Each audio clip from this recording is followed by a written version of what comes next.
5 बज चुके हैं और आप देख रहे हैं आपका अपना शो इंडिया का सवाल, यानी कि देश का सवाल, हम सब का सवाल।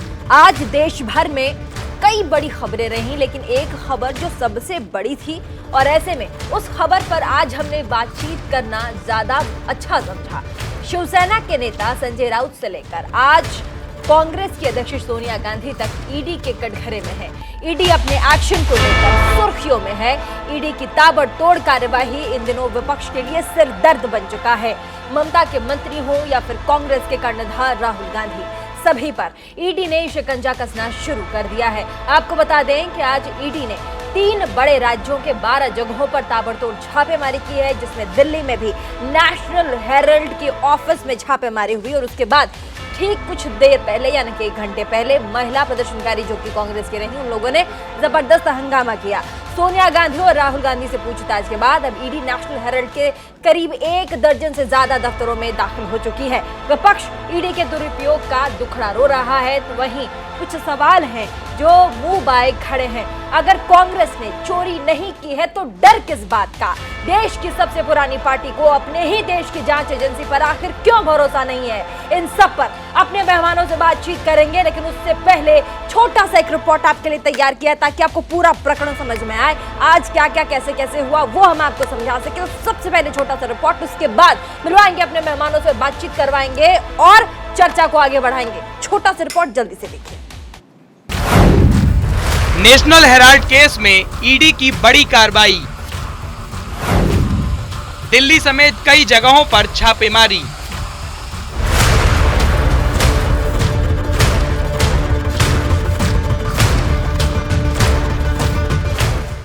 पिछले कई दिनों से अपने एक्शन को लेकर सुर्खियों में चल रही ईडी एक बार फिर से चर्चाओं में है।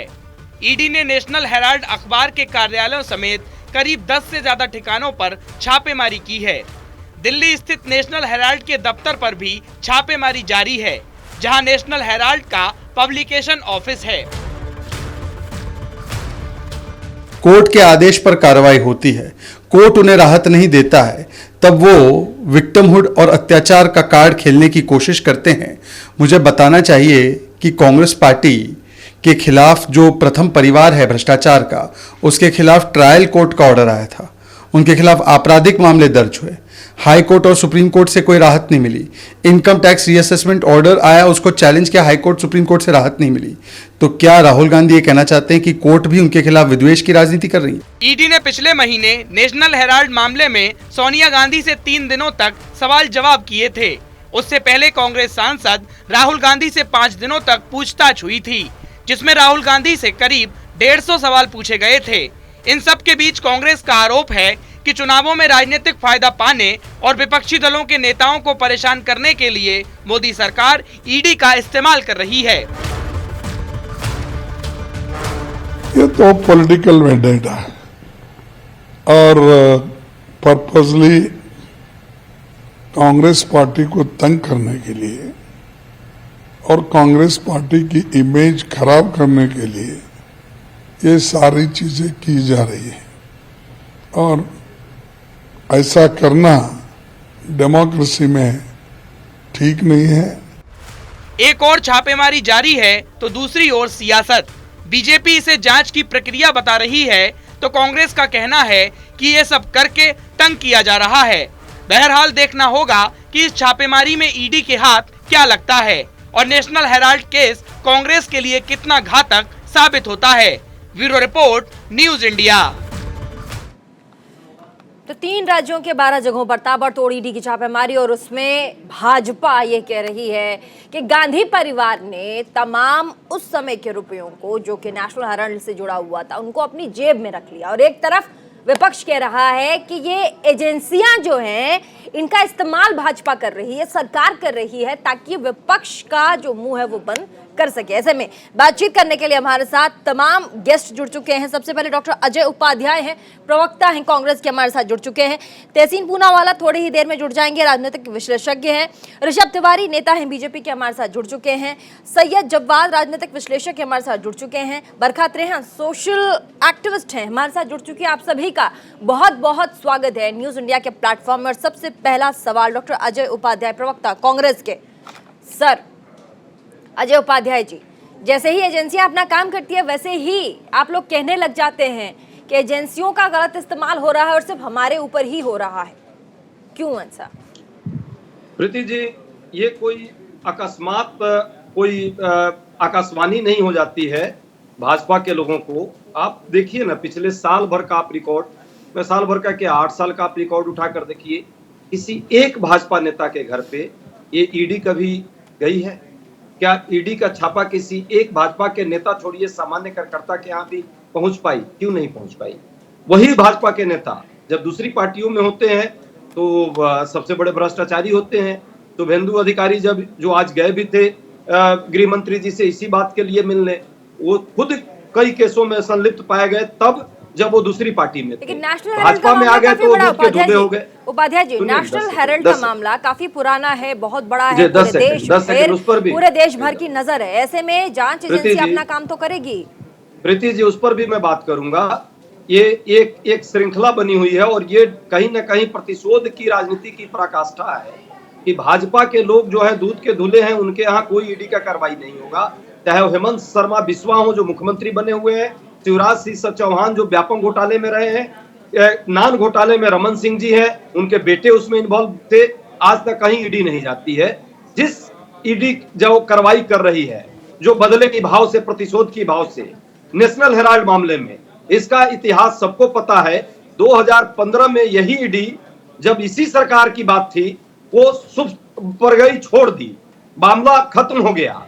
उसके बाद 8 साल बाद अचानक ईडी की नींद खुलती है और आंख की पट्टी उसकी खत्म होती है, क्योंकि मोदी जी के ऑफिस से मैसेज जाता है कि भाई अब प्रताड़ित करना है एक वैसे अखबार को जो देश की स्वतंत्रता की आवाज रही, जो बंद होने के कगार पर थी। कांग्रेस पार्टी ने उस अखबार को 90 करोड़ रुपया देकर बचाने का काम किया। उसमें कार्यरत जो कर्मचारी या पत्रकार थे उनको वेतन दिया गया और वो जो 90 करोड़ रुपए सरकार इस नेशनल हेराल्ड को दिए गए थे, वो कांग्रेस पार्टी नहीं ले सकती। इसके लिए यंग इंडिया एक नन फॉर प्रॉफिट कंपनी बनाई सेक्शन 25 में, जिसमें से 1 रुपया लिया नहीं जा सकता, 1 रुपया दिया नहीं जा सकता। ऐसी कंपनी जहां कोई मनी लॉन्ड्रिंग हुई ही नहीं, मनी लॉन्ड्रिंग का केस, ये आश्चर्यजनक। उपाध्याय जी, कांग्रेस के बीजेपी के नेता ऋषभ तिवारी हमारे साथ है, कह रहे हैं उपाध्याय जी कि ये बदले की राजनीति है जो भाजपा कर रही है, और आप सीधे तौर पर नजर आता है जिस तरीके से ईडी अपना काम कर रही है, शिकंजा कस रही है। देखिए प्रीति जी, बदले की राजनीति कौन करता है देश ने देखा है, और ईडी बिल्कुल एक निष्पक्ष न्याय करने वाली एक प्रणाली है भारत सरकार के अंतर्गत, वो अपना काम कर रही है। बेचैनी इनको क्यों हो रही है? क्योंकि चोर के दाढ़ी में तिनका, ये कहावत इन पे बिल्कुल बैठता है प्रत्यक्ष रूप से। इन्होंने कहा कि 90 करोड़ का लोन दिया कांग्रेस पार्टी ने एक न्यूज एजेंसी को बचाने के लिए, और इसमें गलत क्या है? सर, आज तक आपने देश के इतिहास में सुना है क्या कि कोई पॉलिटिकल पार्टी किसी मीडिया हाउस को बचाने के लिए या एक फंड मतलब उनके सहयोग करे और उसमें 38% का शेयर होल्डिंग ले ले? ऐसा कहाँ देखा गया? जरा मुझे स्पष्ट कर दे मेरे कांग्रेस के जो मित्र बैठे हुए हैं। ना केवल 38% शेयर लिया गया, सोनिया जी 38%, राहुल जी 38%, 76% एक परिवार में, बचा 24%, उसमें मोतीलाल वोरा, ऑस्कर फर्नांडिस, ये सारे लोग इधर से आ गए। तो एक बात तो देश की जनता पूछेगी कि आप कांग्रेस पार्टी में जो चैरिटी के माध्यम से फंडिंग होती है पॉलिटिकल पार्टी को या फिर सहयोग करता है, उस पैसे को आप किसी के कर्ज माफ करवा रहे हैं, आखिर क्यों? और वो भी तब जब आप उसे टेक ओवर करने जा रहे हैं। टेक ओवर करके आप अपनी संपत्ति बना रहे हैं, 2000 करोड़ के एसेट को आप अपना प्रॉपर्टी बना रहे हैं। तो देश की जनता मूर्ख नहीं है। और बार बार ईडी पे आप सवाल खड़ा करते हैं तो मैं आपको बताऊंगा, अभी और भी पैनल बात शुरू करेंगे, उसमें अपनी विषय को रखूंगा। लेकिन एक बात ठीक है, सही है जवाब, राजनीतिक विश्लेषक, सही है जवाब। ठीक है ऋषभ जी, और भी गेस्ट हमारे साथ है। ऋषभ जी जवाब दे दे, वो भी बीजेपी करा रही थी। ऋषभ जी और भी गेस्ट हमारे साथ है। सही है जवाब, राजनीतिक विश्लेषक हैं, और महिलाओं का प्रदर्शन थोड़ी ही देर पहले हुआ है नेशनल हेराल्ड के ऑफिस के बाहर। सैयद जवाद साहब, राजनीतिक विश्लेषक, और ऐसे में यही सवाल लगातार, तहसीन पूनावाला हमारे साथ राजनीतिक विश्लेषक, वो भी जुड़ चुके हैं। आपका बहुत बहुत स्वागत है न्यूज़ इंडिया के प्लेटफॉर्म पे। और ऐसे में जो मेरा सवाल है वो अभी सैयद जवाद साहब से था। सैयद जवाद साहब, एजेंसियां अपना काम कर रही है, नेशनल हेराल्ड का मामला काफी पुराना है और ऐसे में देश भर की नजर इस मामले पर है, और अगर एजेंसियां अपना काम करती है, चाहे वो राहुल गांधी से पूछताछ के बाद हो, सोनिया गांधी से पूछताछ के बाद हो, ऐसे में प्रॉब्लम क्यों हो जाती है? एजेंसियों को अपना काम करने की स्वतंत्रता क्यों नहीं है? जैसे ही एजेंसियां काम करती हैं वैसे ही आज महिलाओं का प्रदर्शन हुआ है हेराल्ड ऑफिस के बाहर, तो पूछताछ के बाद अगर एजेंसियों को कुछ पता चलता है तो वो अपना काम फर्दर करेगी या नहीं करेगी, इसका जवाब दे दीजिए। देखिए, आपने एक सवाल के अंदर कई सवाल कर लिए हैं, तो मैं एक एक करके जो है उसके सवालों का जवाब देता हूं। देखिए, क्या है कि हमें अब तक देखने में आया है कि हाँ, नो डाउट ईडी हो गई, सीबीआई हो गई, इनकम टैक्स हो गई, ये स्वतंत्र इंडिपेंडेंट जो है एजेंसीज कहलाती थी और काम करती थी, लेकिन कुछ एक वक्त और अरसे से ये देखने में आया है कि जिस तरीके से दिशा निर्देश दिए जाते हैं और एक तरफा विपक्ष के खिलाफ ही कार्रवाई होती है, उससे जो एक संदेह की स्थिति पैदा होती है। अभी तक भारतीय जनता पार्टी के जितने बड़े बड़े हमने नेता देखे हैं और जिनके कई दफ़ा नाम आ चुके हैं, उनके खिलाफ ईडी और सीबीआई और इनकम टैक्स वगैरह क्यों नहीं जाँच करती? नंबर एक। और संवैधानिक तौर पे आपके दूसरे प्रश्न का सवाल कि लोग जो हैं प्रदर्शन कर रहे हैं, संवैधानिक तौर पे प्रदर्शन करने का हक और हकूक़ जो है वो लोगों का संवैधानिक हक है और वो सभी कर सकते हैं, उस पर आपत्ति क्या है आपको? नंबर तीन, भाई जितने लोग कांग्रेस से, टीएमसी से, फिर उसके बाद राष्ट्रवादी कांग्रेस से, तमाम लोग जिन्होंने विपक्ष की भूमिका अच्छे से निभाई और अब वो भारतीय जनता पार्टी के अंदर आ गए और उनके ऊपर कितने आरोप लगे हुए थे, तो उनके खिलाफ क्यों नहीं जांच होती? समस्या ये है कि देश के अंदर जो मूल मुद्दे हैं उससे भारतीय जनता पार्टी भागना चाहती है। आप चलिए, कोई बात नहीं, राहुल गांधी को आपने बुलाया, आपने बुला लिया, अच्छे करे, सोनिया गांधी, अभी तक निष्कर्ष क्या निकला है बताएं पब्लिक डोमेन में आकर के, और सवाल जवाब है तो पब्लिक डोमेन में भी कर लीजिए, रखिए आकर के, देश को भी पता चले अगर घोटाला हुआ है। आज सुब्रमण्यम स्वामी महंगाई के ऊपर बात कर रहे और इन्हीं सुब्रमण्यम स्वामी ने इस केस को जो है जाकर के करा हुआ था।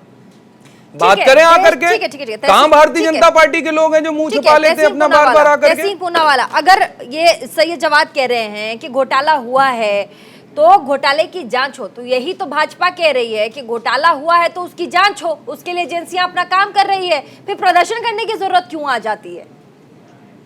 प्रीति जी, अव्वल तो दोबारा से आपने मुझे शो में इनवाइट किया, मुझे शिरकत करने का मौका मिला, इसलिए थैंक यू वेरी मच। मैं आपके इस प्रश्न का उत्तर देते मैं फिर आगे की बात रखूंगा।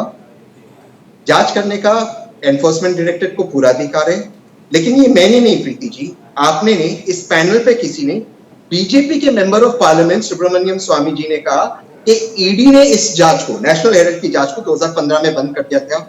उन्होंने इसका आरोप मरूम अरुण जेटली जी पे लगाया। उन्होंने कहा अरुण जेटली जी भ्रष्ट है, इसकी वजह से जांच बंद हुई।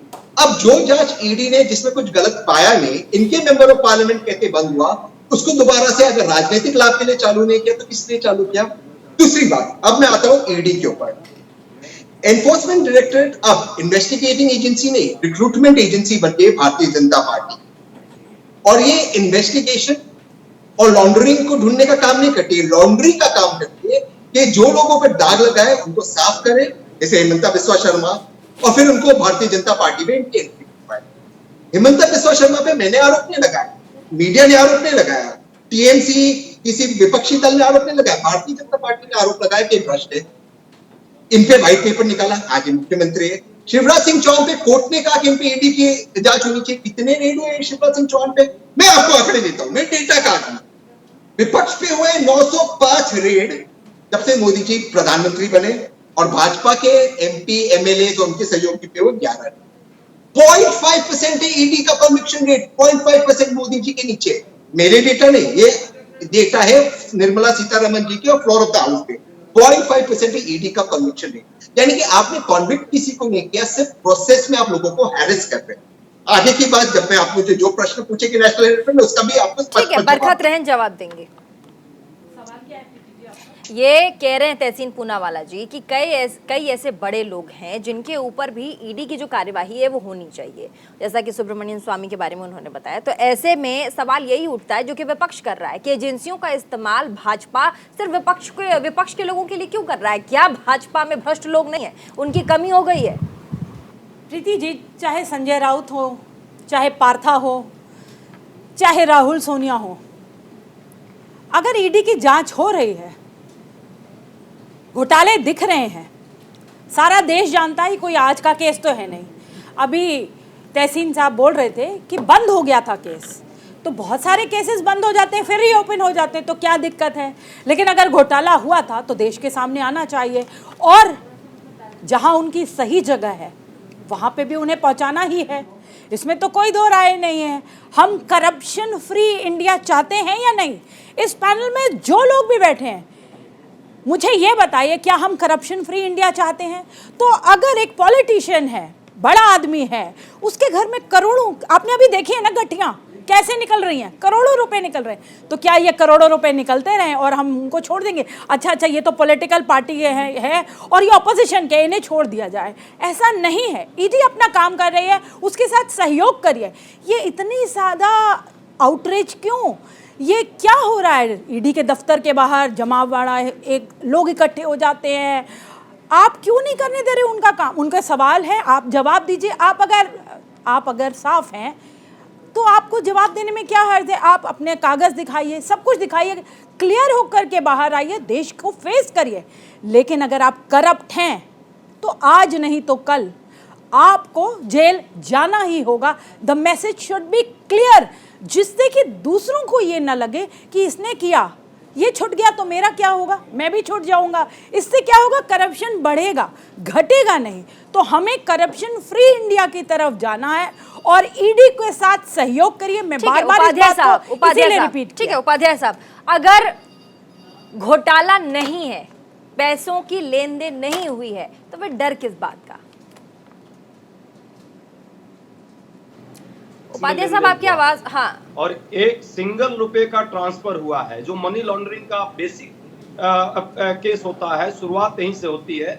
1 रुपए का, मैं फिर कह रहा हूं दोबारा, आपके दर्शक सुन रहे हैं, तो जहां कहोगे वहां मैं खुद हथकड़ी लगवा देना मेरी। 1 रुपए का कहीं लेन देन नहीं है, कहीं ट्रांसफर नहीं है।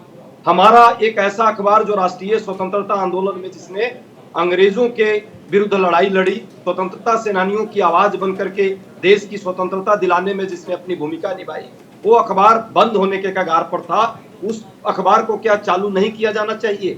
कांग्रेस विचारधारा से जुड़ा हुआ वो अखबार, इसलिए कांग्रेस पार्टी ने उसे सहयोग के तौर पे 90 करोड़ रुपए की राशि दी, और उस राशि को चूंकि कांग्रेस पार्टी एज राजनीतिक पार्टी नहीं ले सकती, जो बात हमारे भाजपा के साथी को नहीं समझ में आ रही है, वो इसीलिए यंग इंडिया एक अलग से कंपनी बनाई। वो कंपनी क्या है? नॉट फॉर प्रॉफिट, सेक्शन 25 जरा पढ़िए, ये कंपनी एक्ट में है। उसमें से उसके डायरेक्टर चाहे कितने परसेंट के क्यों ना उसके शेयर होल्डर हो जाए, एक सिंगल रुपए नहीं ले सकते। अजय जी, पर एक मीडिया कंपनी को पैसे दिए क्यों जाएंगे, ये सवाल बनता है। आप इस सवाल का जवाब देना चाहता हूं। मैं सवाल प्रीति जी का पहले जवाब दे दूं, फिर आपको भी दूंगा। एक मीडिया कंपनी वो नहीं है, वो देश की स्वतंत्रता की लड़ाई लड़ने वाली, एक भारत की स्वतंत्रता के लड़ाई लड़ने वाले लोगों की आवाज रही है, एक विचारधारा की कहने के लिए बहुत कुछ होता है, लेकिन एक मीडिया कंपनी को सपोर्ट करने का मतलब आपको सपोर्ट मिलेगा। बात जायज है ना मेरी? जी, मैं एंकर नया हो गई है तो फिर मैं एंकर से बात करूं। अरे सर, आप अपनी बात रखिए, ये एंकर वैंकर पे मत जाइए, आप अपनी बात रखिए। हाँ, तो मेरी बात को क्लियर हो जाने दीजिए। वो आप तरीका अलग रखिए, इस तरीके से कटाक्ष करना सही नहीं है। चलिए ठीक है, बताइए। नहीं, एंकर आप ही है ना इस शो की।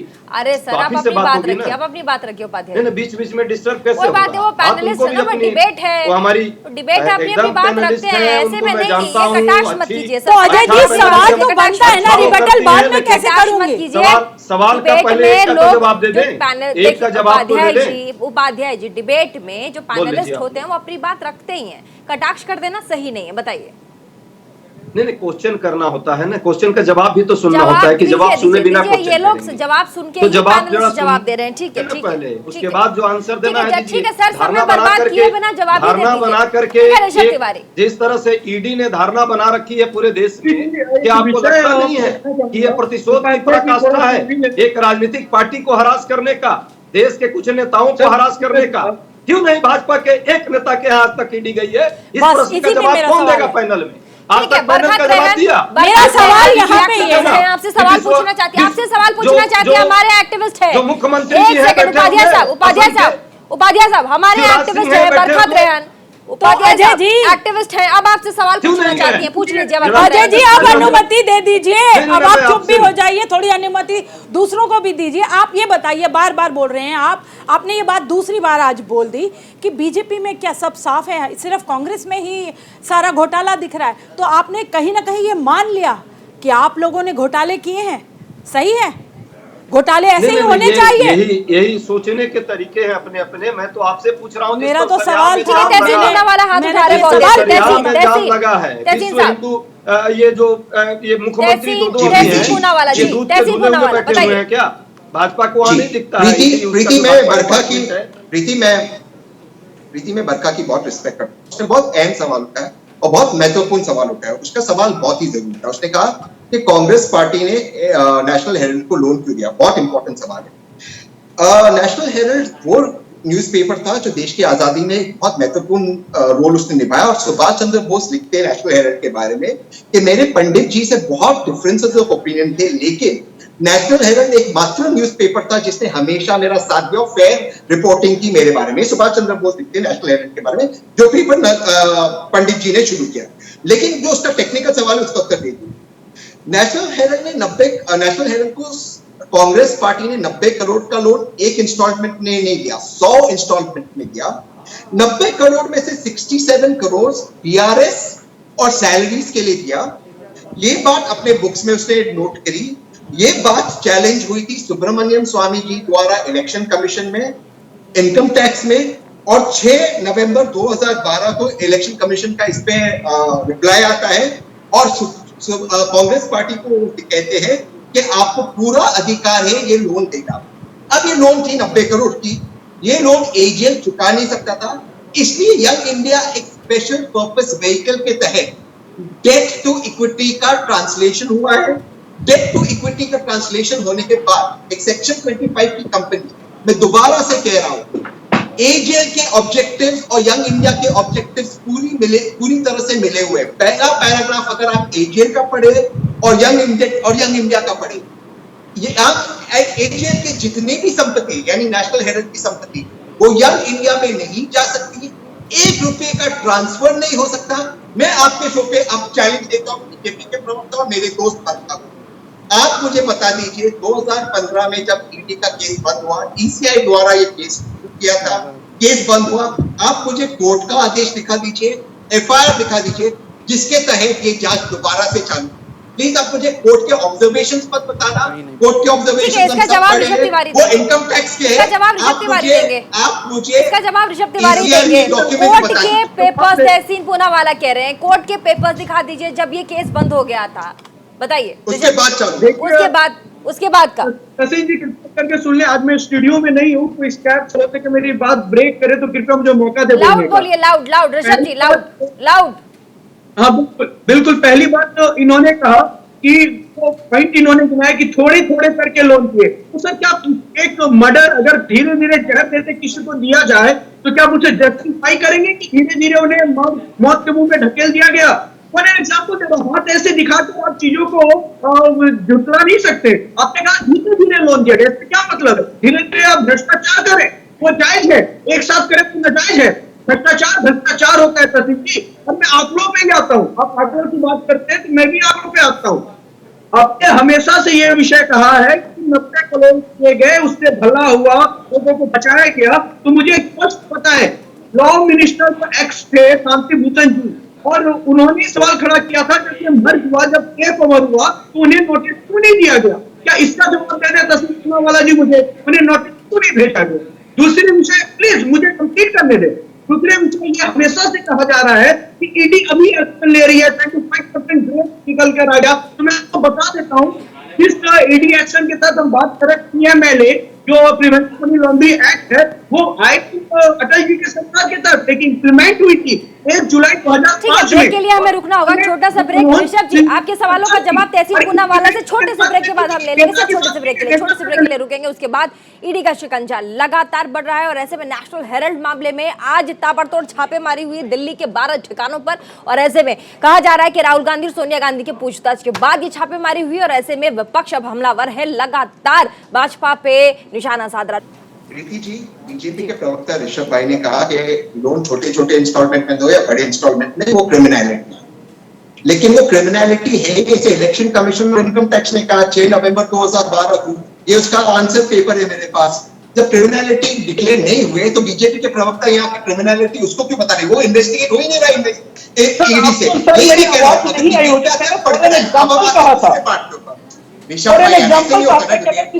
ऐसे नहीं होता ना डिबेट पे। आपने क्रिमिनलिटी है नहीं आप, जब वो क्रिमिनलिटी है ही नहीं, वो ईडी इन्वेस्टिगेट ही नहीं कर रहा, आप आके उसके बारे में बात कर रहे। मैंने आपको उसका उत्तर दिया, नितिन बरखा को दिया था उसका उत्तर। आप कंफ्यूज कर रहे इशू, आप पढ़ के नहीं आए इशू। अब हम आते दूसरे इशू, मैं पढ़ के आता हूं सर, आप ये ना बोले मैं पढ़ के ही सवाल किया हूं आपसे। ठीक है, अब हम आते हैं दूसरे इशू के ऊपर। आपने कहा कि मनी लॉन्ड्रिंग का केस चल रहा है। मैं आपको ईसीआई नंबर देता हूं, ये केस है, ईसीआई नंबर है। ईसीआई नंबर 2015 में बंद हो गया। अब आप मुझे बताएं, या बरखा जी बताएं, या कांग्रेस के प्रवक्ता बताएं, या दूसरे काफी कुंडे में भाई साहब बताएं, वो बताएं कि किस कागज, किस दस्तावेज पे ये केस दोबारा से शुरू हुआ है। या तो आप मुझे कोर्ट का ऑर्डर दिखाएं, या तो आप मुझे एफआईआर दिखाएं। ईसीआर एक दर्ज हुआ था, वो बंद हुआ, ये मैं नहीं, सुब्रमण्यम स्वामी कहते हैं, उसके ऑर्डर दिए। ये मनी लॉन्ड्रिंग का केस किस दस्तावेज के बेसिस पे शुरू हुआ, बता दीजिए, कीजिए मुझे एक्सपोज। सिंपल सवाल है आपसे। ठीक है, ऋषभ तिवारी कह रहे किस बेसिस पे ये केस दर्ज हुआ था 2000, जब एक बार बंद हो गई, ये पूरा का पूरा प्रकरण बंद कर दिया गया, फिर से किस बेसिस पे ये स्टार्ट हुआ? क्या कोई पेपर्स हैं, कोई डॉक्यूमेंट्स हैं? और ऐसे में हमारे राजनीतिक विश्लेषज्ञ बराबर सैयद जवाद साहब बताइए। नहीं देखिए, बार बार सवाल इसी चीज़ का पैदा होता है कि जिस तरीके से आप कार्रवाई कर रहे हैं, क्या भाजपा के अंदर जितने लीडर हैं वो कौन सी वॉशिंग मशीन है कि भाजपा ज्वाइन करने के बाद आपके सारे केसेस क्लीन चिट मिल जाती है आपको? वो भी मुझे याद है जिस तरीके से आपने जो है महाराष्ट्र के अंदर स्टार्टिंग में सरकार गिराई थी, और उसके बाद आपके जो आज के उप मुख्यमंत्री हैं वो कह रहे थे चक्की पीसिंग एंड पीसिंग और पीसिंग होगा। आज तक कहाँ तक कार्रवाई पहुँचती है उसकी तरफ? आप एक तरफा कार्रवाई क्यों करते हैं भाई? आपके साथ जो विलय कर लेता है या आपके साथ जो जुड़ जाता है उसके खिलाफ कोई कार्रवाई नहीं होती। उससे पहले आप तमाम आरोप लगाते हैं उनके खिलाफ आकर के। आप बताइए कि जनता के सामने आकर के कि भाई सब भारतीय जनता पार्टी जब ज्वाइन कर लेते हैं तो वॉशिंग मशीन में आकर के उनके दाग धब्बे सब धुल जाते हैं क्या? क्या ऐसा चल रहा है? वो हिमंता विश्व शर्मा जी के बारे में बात कही गई। अभी आप देखिए, मुख्यमंत्री पहले कांग्रेस के अंदर थे, तमाम उनके ऊपर आरोप लगा करते, भाजपा ज्वाइन कर ली, खत्म हो गए, कोई आरोप नहीं। चीफ बताइए ना, कौन सा वॉशिंग मशीन है भाजपा के पास? कौन सा वॉशिंग मशीन है कि भाजपा ज्वाइन करते ही तमाम विपक्षी पार्टियां जो कि दागदार होते हैं वह वॉशिंग मशीन में धुल जाने के बाद उनके पास कोई दाग ही नहीं रहता? पूछ रहे हैं सवाल, जवाब दीजिए। देखिए, जांच जरूर होनी चाहिए, लेकिन ये कहना, देखिए हम डिबेट करने आए नेशनल हेराल्ड केस, अब उस मुद्दे से भटक करके दूसरे पे सवाल खड़ा करना वो गलत है। यहाँ पे मुद्दा जो है उस पे बात करिए, उनके ऊपर भी होनी चाहिए। मैं तो बिल्कुल कह रही हूँ कि किसी के ऊपर भी आरोप लगे उनकी जांच पूरी होनी चाहिए। अरे आरोप आज भी लगे हुए हैं, कार्रवाई नहीं हो रही, इन्वेस्टिगेशन ही नहीं हो रही। सीबीआई की, ईडी की, आप देखिए एक तरफा ही कार्रवाई हो रही है। समस्या तो ये है विपक्ष को उलझा करके, देखिए मैडम दिक्कत और समस्या क्या है, विपक्ष को उलझा करके लोगों की मूल मुद्दों की बातों से आप हटा रहे हैं, डाइवर्ट कर रहे हैं। किस तरीके से ना उलझाया जा रहा है, उलझाया जा रहा है, ताकि महंगाई के ऊपर चर्चा ना हो, मूल मुद्दों पर चर्चा ना हो, बेरोजगारी पर चर्चा ना हो, उस पे आने वाले समस्याएं यही है कि इस देश के अंदर मूल मुद्दों के ऊपर चर्चा ही नहीं हो पा रही। आप देख लीजिए संजय राउत के ऊपर कार्रवाई करी गई, किस तरीके से चौल घोटाला निकाल के लाए, देख लीजिएगा। आप भी यही बैठे होंगे, हम भी यही बैठे होंगे, कोई कार्रवाई आगे देख लीजिए कहां तक पहुंचेगी हम भी देखेंगे। और देश भी देखिए किस तरीके से डाइवर्ट करा जा रहा है। लगातार हम सालों से देख रहे हैं कि एक ही मुद्दे को डाइवर्ट करा जा रहा है, लगातार बनाया जा सकता है। आप महंगाई पे चर्चा कर रहे हैं, महंगाई पे चर्चा हुई है, महंगाई पे चर्चा करिए ना, मूल मुद्दों पे चर्चा करिए। कोई काम नहीं हो रहा, ईडी को एक तरफा यूज करा जा रहा है। डायरेक्शन कहां से मिलते हैं वो सारा देश देख रहा है। जनता को मूर्ख समझने की गलती जो लोग कर रहे हैं उनको आने वाले समय में जवाब मिलेगा, और ऐसा जवाब देंगे कि आने वाले समय में सवाल बहुत जायज है। सैयद का सवाल बहुत जायज है।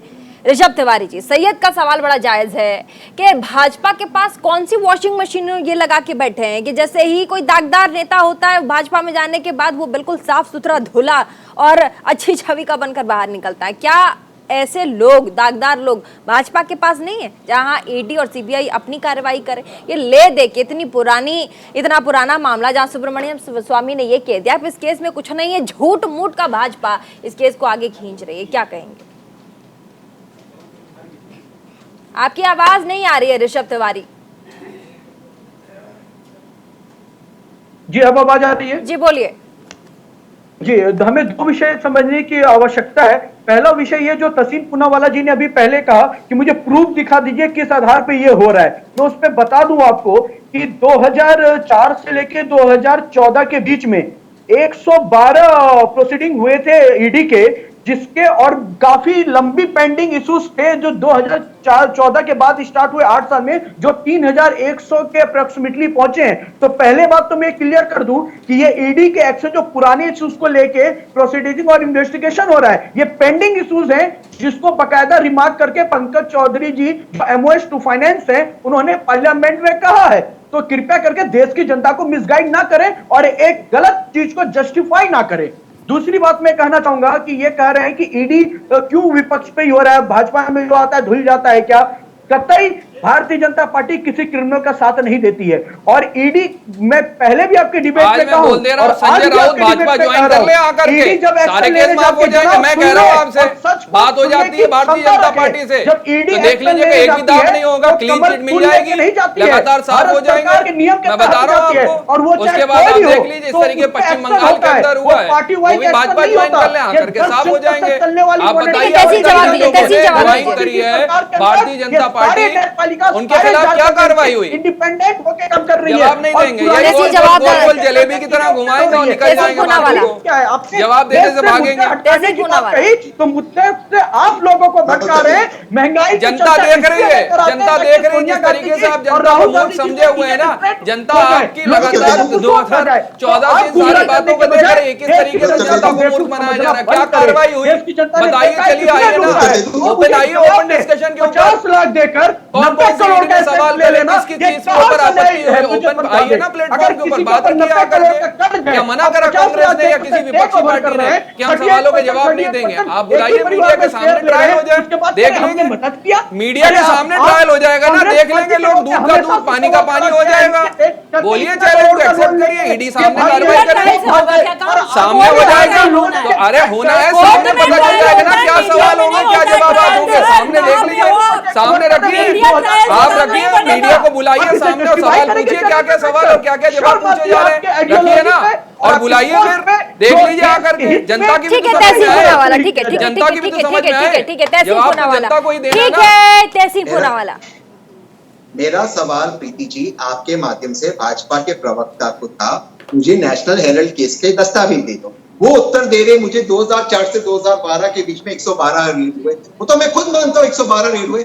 आगे की बात मैं आपको बताता हूँ, इसके लिए कोई रॉकेट साइंस नहीं चाहिए। 112 रेड हुए, 204 से 214 के बीच में 104 चार्जशीट फाइल की गई, 23 कन्विक्शंस आज तक ईडी ने किया। 22 केस जो यूपीए के समय दर्ज हुए थे उसके कन्विक्शन हुए। अब आते मोदी जी के समय पे 3100 कुछ रेड हुए। कितने चार्जशीट फाइल हुई?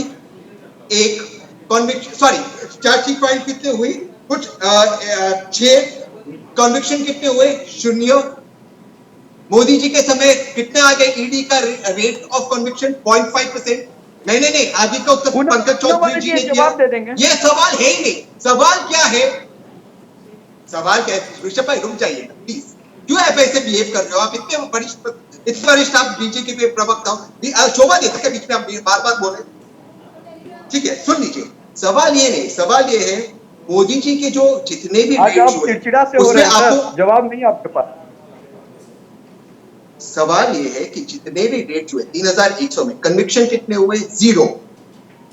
कन्विक्शन कितना है ईडी का? 0.5%। आप उसमें कोई सक्सेस पा नहीं सके। अब आ गया दोबारा से सवाल, नेशनल हेराल्ड ईडी में किस दस्तावेज पे आपने कार्रवाई शुरू की? या तो आप कोर्ट का ऑर्डर दिखा दीजिए, या तो आप मेरे को दस्तावेज दिखा दीजिए। दोनों में से एक है, तीसरा तो कोई रास्ता है नहीं। ये तो नहीं हो सकता है मोदी जी के मन की बात है कि मैं किसी पे रेट करूंगा। आप दस्तावेज दिखा दीजिए मुझे इधर। ठीक है, दस्तावेज की बात तहसीन पूनावाला बार बार कर रहे हैं, ऋषभ जी और बरखा जी बार बार दस्तावेजों की बात यानी कि डॉक्यूमेंटेशन की बात कर रहे हैं कि जब ये केस बंद हुआ था उसके बाद कौन से डॉक्यूमेंट्स के आधार पर ये केस को वापस रीओपन किया गया और ऐसे छापेमारी की जा रही है। हालांकि अभी पूछताछ हुई है तहसीन जी राहुल गांधी और सोनिया गांधी से, उसके बाद ये पूछताछ के बाद छापेमारी आज हो रही है। अब ईडी अपना काम कर रही है, ऐसे में जवाब देंगे ऋषभ तिवारी? जवाब तो आप देखिए, मुझे लगता है प्रीति जी, तहसीन पूनावाला जी को बेहतर पता होगा कि देश में संविधान से ऊपर कोई नहीं है और सुप्रीम कोर्ट का ये ऑब्जर्वेशन रिमार्क रहा है कि इस केस में जो 5 एक्यूज थे, ठीक है, उनके रिमार्क केवल उन्होंने बकायदा जब 2016 में इस पे एक हायरिंग चली थी उस पे उन्होंने बकायदा रिमार्क दिया था। तो शायद ये अवेलेबल है ऑन ग्राउंड, नेट पे ये भी देख सकते हैं। और मैं इस पे कहीं से कोई चीज को तोड़ मड़ोड़ के नहीं बोल रहा हूँ। बिल्कुल सर, आप रखिएगा अपनी बातों को, मैं बिल्कुल साइलेंट रहूंगा उस वक्त। और दूसरी बात मैं कहना चाहूंगा कि ये जो बार बार कहा जा रहा है कि आप किस ग्राउंड पे एक्शन ले रहे हैं, किस ग्राउंड पे एक्शन ले रहे हैं, तो ये एक्शन भारतीय जनता पार्टी के ऑफिस से नहीं चल रहा है, वो बकायदा एक प्रोसीड्योर पे, लीगल प्रोसीड्योर पे चल रहा है। तो क्या आप ईडी के प्रणाली पे, देश की संविधान पे बहुत देर से मुस्कुराए जा रहे हैं ऋषभ जी, एक सेकंड तहसीन जी, एक सेकंड, ये ऋषभ की बातों पे बड़ी देर से उपाध्याय साहब मुस्कुराए जा रहे हैं। कुछ तो है जो आपके जहन में और आप कहना चाह रहे हैं, मुस्कुराए जा रहे हैं, अब आपको कहना ही पड़ेगा, मैंने टोक दिया है आपको। प्रीति जी, ऋषभ जी के मैंने उस पे एकदम स्वभाव पर मैं बड़ा मुस्कुरा रहा हूँ कि कितने भोले लग रहे हैं ये। या तो ये पढ़ के नहीं आए हैं या पढ़ने के बाद ये अनजान बन करके सारे चीज कर रहे हैं। सबको पता है महंगाई के मुद्दे पर, बेरोजगारी के मुद्दे पर आज पार्लियामेंट में बहस होती है और उसकी चर्चाएं आप अभी इसी वक्त आप कर रही होती। यदि ये मुद्दा ईडी भाजपा के प्रायोजित डिपार्टमेंट जो इलेक्शन डिपार्टमेंट है नहीं लाता तो ईडी लाया, क्योंकि ये मुद्दा बनाना है और ये पीएमओ से मुद्दा रोज बनता है शाम में, ये नए एजेंडे लाए जाते हैं। लेकिन मैं ये स्पष्ट करना चाहता हूँ कि न कांग्रेस के महंगाई पे स्पष्ट करता हूँ महंगाई पे चर्चा ना, आज पार्लियामेंट में महंगाई मुद्दा है कि नहीं, आज बेरोजगारी मुद्दा है कि नहीं, अब चिल्लाने लगे। इनकी अपनी बारी में नहीं चलाते हैं, दूसरे की बारी में भी चलाते हैं। देश में महंगाई बढ़ रही है।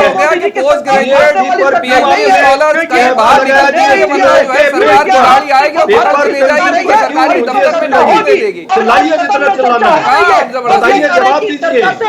अब बेरोजगारी से आप परेशान हैं, आप नहीं होंगे, आपको रोजगार मिला हुआ है। भाजपा के मंच पर आकर के और भाजपा के झूठ का प्रचार करने का काम आपको भाजपा ने दे दिया है। लेकिन कुछ भी हो, बेरोजगारी क्यों बढ़ी हुई है, घर से बाहर नहीं निकलना है, नौकरी मिल जाएगी। बैंक का रिपोर्ट आया है, हर तीसरा व्यक्ति, हर 3 में एक व्यक्ति जो है देश में, हर 40% नौजवान देश में भी बेरोजगार है। और आप जो है मुद्दों को भटका रहे हैं, समझ रहे हैं देश कैसे मुद्दों को भटकाते हैं ये लोग आपके और चर्चा नहीं होने देंगे। जब मुद्दा है महंगाई बेरोजगारी का, देखिए जब कैसे चिल्लाने लगे। ये दिख रहा है ना कि जनता के मुद्दे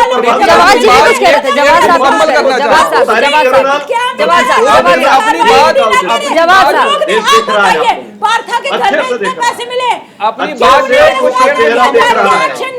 अरे अडानी से पूछिए ना, अभी तो अडानी सही होने का मेहुल चौकसी से नहीं पूछा जाएगा, नीरव मोदी से नहीं पूछा जाएगा, मेहुल चौकसी से नहीं पूछा जाएगा करके तमाम लेकर के फरार हो गए। भारतीय जनता पार्टी के दोस्त जिस तरीके से अच्छी से वो लेकर के पैसा देश का फरार हो गए। आज भी वो है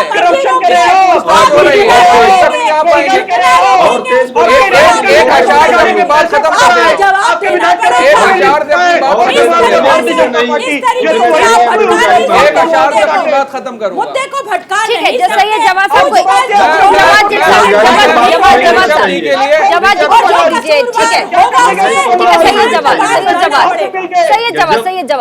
सही जवाब कुछ कहना चाह रहे हैं। मैं अपनी बात जो है कुछ एक चंद जो है अशार के अंदर खत्म कर दिया। बोलिए बोलिए। वो झूठ बोल रहा था बड़े सलीके से, हाँ। वो झूठ बोल रहा था बड़े सलीके से, हाँ। मैं एतबार ना करता तो क्या करता। अच्छा, ये समस्या जो है वो देश के सामने अच्छा। आ गई। और आप सच बोल रहे थे बड़े सलीके से, बिल्कुल आप सच बोल रहे थे बड़े सलीके से। ये सर्टिफिकेट किसने दिया? आप एतबार करते या ना करते, सर्टिफिकेट ये आप आपने ही के खुद ऊपर को ही है। दे लिया। ये तो देश कब देख ही दिया, रहा है, कैसे दिया ये ये देश आप भी देख ही रहा जानते है, हैं। ये देश देख ही रहा है। सर्टिफिकेट मत बांटिए, ठीक है ठीक है मुद्दे ठीक पे है बात करते ठीक है। नहीं, तहसीन मुद्दे पे हम नहीं तहसीन जा रहे थे तहसीन बात साहब करने के तहसीन लिए। साहब लेकिन तहसीन मुद्दों पे साहब बात होती नहीं।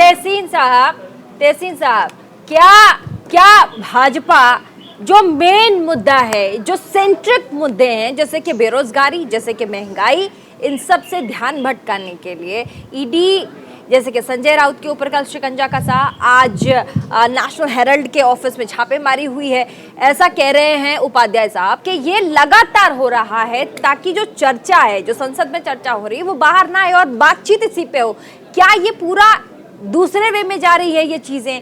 क्या ये इस पूरे मुद्दे पर किसी की नजर ना जाए, उस हिसाब से इसको पूरा घुमाया जा रहा है, मोल्ड किया जा रहा है? तहसीन जी प्रीति जी, उपाध्याय साहब बिल्कुल सही कह रहे हैं। आज पार्लियामेंट में डिबेट था प्राइस राइज और इकोनॉमी के ऊपर, उससे ध्यान भटकाने के लिए, क्योंकि ये कंप्लीटली फेल हो चुके, कल लोकसभा में ये लोग एक्सपोज हो चुके, इसलिए उससे ध्यान भटकाने के लिए आज ये रेड्स हुआ है।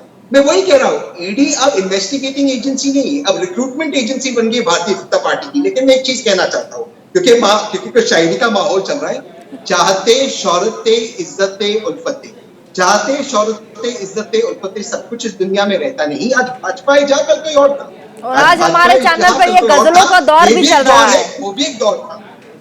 हाँ, क्या कह रहा है? हमारे चैनल पे ये गजलों का दौर भी चल रहा है 5 बजे के शो में। कभी जवाद साहब, कभी बरकत रहे, कभी आप। अभी मैं ही बची हूँ, नहीं मुझे नहीं आता, आप ही बताएं। मैं 10 सेकंड में अपनी बात और कंप्लीट करूं। हाँ, देखिए, बोलिए। विपक्ष की जो मजबूत आवाजें थी, चाहे किसी भी पॉलिटिकल पार्टी से हो, जैसे समाजवादी पार्टी के अंदर आजम खान बोल रहे हैं तो उनके ऊपर तमाम केस, बकरी चोरी, भैंस चोरी, किताब चोरी का केस लगा दिया। नवाब मलिक साहब एनसीपी के, उनके ऊपर भी जो है अलग तरीके के शिकंजा लगा दिया। उसके बाद संजय राउत भी एक जो है विपक्ष की मजबूत आवाज थी, उनके खिलाफ भी जो है अलग तरीके लगा लिया। फिर 20 सांसदों को निलंबित कर दिया गया। क्या देश के अंदर संदेश देना चाह रहे हैं आप? किसको बेवकूफ बना रहे हैं आप? जनता, हम जानते हैं जनता अभी जिस रंग में है उस रंग को उतारना भी जानती है बहुत तेजी के साथ। अगर भारतीय जनता पार्टी के लोगों की ये समस्या बन चुकी है कि वो विपक्ष की आवाज को सुनना नहीं चाहते, तो आने वाले समय में आप देखेंगे कि भारतीय जनता पार्टी को यही जनता जो है वो आने वाले समय में सबक सिखा देगी। तो जनता आने वाले समय में भारतीय जनता पार्टी को सबक सिखाएगी ऋषभ तिवारी, क्योंकि आप विपक्ष को बोलने नहीं दे रहे, आपकी पार्टी बोलने नहीं दे रही, चाहे वो संसद हो या फिर संसद के बाहर हो। मैं इनके बोलने पे ही बोलता हूँ, शहरों शहरी का माहौल चल रहा है, तो मैं भी कुछ अपने द्वारा एक लिखा हुआ कोड बोल देता हूँ। बोल ही दीजिए, यही कमी थी, आप पूरी कर दीजिए। कर लेगा, तहसीन जी इरशाद भी दे रहे, जल्दी कीजिए। ये भारतीय जनता पार्टी विपक्ष को पूरा मौका देती है। विश्वास रखिए, हम उन पार्टियों में से नहीं है जो इमरजेंसी लगा दे, हम उन पार्टियों में से नहीं है जो रात को ही आपातकाल घोषित कर दे केवल इसलिए ताकि सत्ता बचे रहे। हम उन पार्टियों में से हैं कि 2 सीट भी अगर कम रहे तो सत्ता से अपने आप को अलग करके अपनी आइडियोलॉजी से समझौता नहीं करने वाले पार्टी में से आते हैं। और अटल जी ने बड़े संसद में कहा था कि हार में क्या जीत में कंचित नहीं, भयभीत में कर्तव्य पथ पर ये मिला, जो मिला वो भी सही और ये भी। अडवाणी जी कहाँ है आजकल? मुरली मनोहर जोशी साहब कहाँ है आजकल? बता दीजिए, थोड़ा मीडिया वाले भी उनसे 2-4 बाइट ले लेंगे। आजकल समस्या पता नहीं कहाँ है बेचारे अडवाणी साहब, मुरली मनोहर जोशी साहब। तो आप देख लेते कहाँ गए यशवंत सिन्हा साहब, शत्रुघ्न सिन्हा साहब को भी देख लिया कहाँ पहुंच गए वो। देखा हमने अटल बिहारी वाजपेयी जी की आइडियोलॉजी को आपने कितना एक्सेप्ट करा है और कितना छोड़ा है, वो जनता देख रही है। साहब कुछ कह रहे हैं? हमने इम्प्लीमेंट किया, उनकी आइडियोलॉजी थी। हाँ, आपके में भी चूंकि बहुत भाषण मैंने उन्होंने अच्छा कोट किया है। तो आप भी सुनाएंगे, अब आप भी सुनाई देंगे।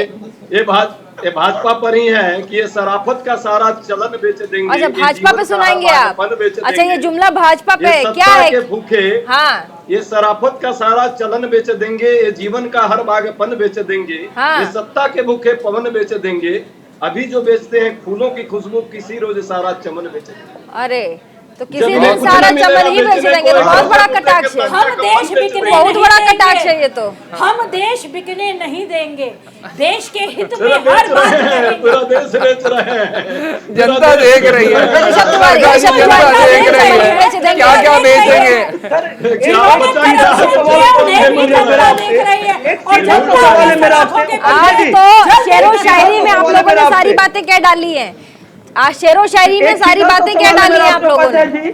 हाँ, तू इधर देख ना तो उधर देख, तू अपने मन के अंदर देख, तेरे अंदर कमी क्या है। और कांग्रेस पार्टी कभी अपनी विफलता पे आकलन नहीं करती है। उन्हें खुशी इस बात से मिलती है कि बीजेपी बंगाल में क्यों अब पीछे रह गई, पंजाब में पीछे रह गई। आप अपने अंदर आकलन कीजिए कि आपके अंदर गलतियां कहां हो रही है। अगर आपके अंदर कुछ गलतियां हैं तो उस पर विचार कीजिए और होने दीजिए ना निष्पक्ष जांच। डर किस बात का है? अगर सोनिया जी, राहुल गांधी जी कल्पित नहीं है, आ जाएगा देश की जनता के सामने। दिक्कत क्या है आपको? मैं तो सीना ठोक के कहता हूँ, आइए जांच कीजिए मोदी जी की। पक्ष है, यही पक्ष है। तरीके से जांच कीजिए। मुझे गलत नहीं है, वो डरेगा नहीं, वो झुकेगा नहीं। और ये आज का भारत है, जो भी गुनाह किया है बचेगा नहीं। निष्पक्ष जांच होनी भाजपा चाहिए। का पक्ष बन बिल्कुल सही बात है, निष्पक्ष जांच होनी चाहिए और जांच का नतीजा भी देश किसका जल्द देखना चाहिए। किस चीज का जांच होना चाहिए? तहसीन पूनावाला, FIR बता देती जरा। ईडी अब रुकेगा नहीं, ईडी अब नहीं रुकेगा। तहसीन, मैं दिनकर जी की कुछ कविताओं को मॉडिफाई कर दूंगा। अरे आज तो कविताओं का दौर चल पड़ा है। मैं कह रही हूँ कि ईडी अब रुकेगा नहीं। अब इसके आगे आप ही बता दीजिए, ईडी कहाँ जाके रुकने वाली है? मोदी इंसाफ दे न सका, आशीष समाज की रह न सका, उल्टे विपक्ष को बांधने चला जो था असाध्य साधने चला। जब नाश मनुष्य पर चाहते पहले विवेक मर जाता है। इनका विवेक मर चुका है, इनका विवेक मर चुका है, इनका विवेक मर चुका है, बिल्कुल मर चुका है। इनको लगता है ये विपक्ष को डराएंगे, धमकाएंगे। हाँ। आज तक बता नहीं सका FIR का है, कोर्ट के ऑब्जर्वेशंस को, इनकम टैक्स के, ईडी का की जांच बताते। अब इसके आगे क्या बात करें? जनता सब देखती है, जनता ये सब जानती है। कब रुकेगा ईडी? ऋषभ साहब, कब रुकेगा ईडी? तहसीन जी, हम रुकेगा कब ईडी? तहसीन जी की नहीं, ऋषभ साहब, तहसीन जी की बात को छोड़िए, आप बताइए ईडी कहाँ जाकर रुकने वाली है? अब ये विपक्ष भी पूछ रहा है, विपक्ष पूछ रहा है ईडी रुकेगी कहाँ, थमेगी कहाँ, बता दीजिए आप।